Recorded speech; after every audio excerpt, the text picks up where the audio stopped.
In my 4-star characters that should be 5 stars video, there were a few of you in the comments that were wondering why I didn't include Beidou. Well, the reasoning for that is I wanted to dedicate an entire video around her. That video was also just talking about certain characters that should be 4 stars. It wasn't a countdown list or anything of the sort. In the future, if I ever did a countdown list of the top 5 or 10 characters that should be 5 stars, Beidou would definitely be on there. But let me introduce to you the good and spirited, famous captain of the Crux herself, Beidou, the uncrowned Lord of the Sea. Today, we will be talking all about her and the amazing intelligence, feats, and insane combat prowess she has.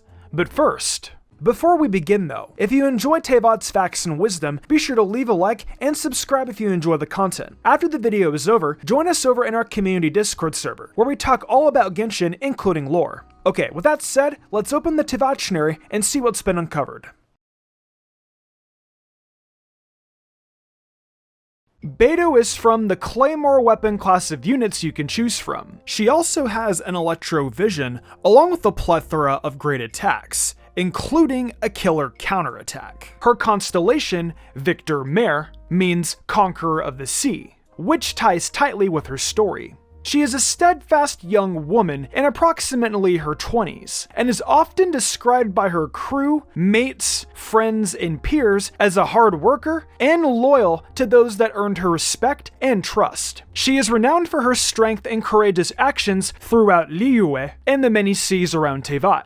Beidou is a swashbuckling sailor tomboy that holds no regard for Liyue laws, and has gotten in the tight spots due to this factor. When we first met her, it was after the events of We Will Be Reunited. When we boarded her ship, the crew tried to stop us, but she welcomed the traveler with open arms, and from there introduced us to Kazuha, the wandering samurai that fled Inazuma with his late friend's vision. We are shown Beidou has a kind heart and holds people that worked hard to achieve their strength in great respect and regard, as shown when she helps Kazuha and even helps the traveler to Inazuma. She's even shown to have connections with the Sangonomiya Resistance and Toma.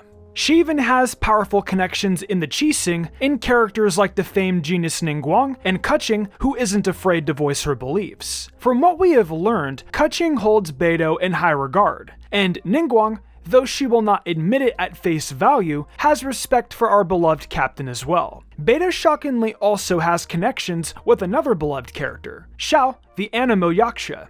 Her list of encounters and connections are large, and she's even good friends with Shanling and Xinyan. Beidou is also considered a living and breathing folk legend among the Liyue people, a fame she has rightfully earned, though it may not soar to the same heights as her friend and business partner Ningguang. There is not a single man, woman, or child that does not know her by name and her crew within the nation of contracts. One Tail spins her capable of splitting the ocean in half with her electro-charged blade. Another paints her as being the buff 6 foot tall and is built burlier than the burliest man you've ever seen. And many more rumors and tales surround this spirited sailor. She even took in little Yue and raised him after his parents died. She is also the only one known at present to have defeated Ningguang at chess, not once, but twice. Can you imagine the look on Ningguang's face when she did? I sure can. And it's surprise Pikachu faces all around. Beidou also is a good singer, and can sing sailor shanties, which is only fitting. With the recent update, Beidou was recently given the love and attention she so rightfully deserves, and we learned some very interesting things. For example, did you know our fearless captain is camera shy? Hard to believe, but yes, she became bashful and tried to avoid the situation, trying to direct it onto somebody else, but the traveler and crew wouldn't have it. She even has a mischievous side to her as well, seen when she takes the photo of herself from the traveler. But her story did not start out all sunshine and rainbows. Beidou, as a small child, was a homeless street rat, just trying to get by from one day to the next. She was a misfit and outcast, sad but true. That changed one day when she stumbled upon a fishing village located not far from where the Wangshu Inn can be seen. This was known as Downriver, and while the village was nothing huge or glamorous, like the harbor city they specialized in fishing for countless generations before, she was discovered and taken in by the aging village chief. The people of the village took pity, adopting her, and taught Beidou everything she knew about sailing and fishing. However, misfortune began to happen a year or two afterwards, and the old chief that took her in fell gravely ill and passed away. The other villagers began to turn on her as things got worse, screaming and shouting, "You are a living curse! You have doomed our village! This is all your fault!" Beidou was confused. You could imagine what this did to a 7 to 8-year-old child at this outburst, being called a walking curse on their village. She said, "I don't understand. I'm just Beidou." Then some of the villagers drove her out of the village, screaming and shouting, "Nando controls life, Beidou controls death, Beidou controls death." All she knew was her name had something to do with the stars. It was not until then she realized her name was in fact a constellation and one of the stars, Alcor.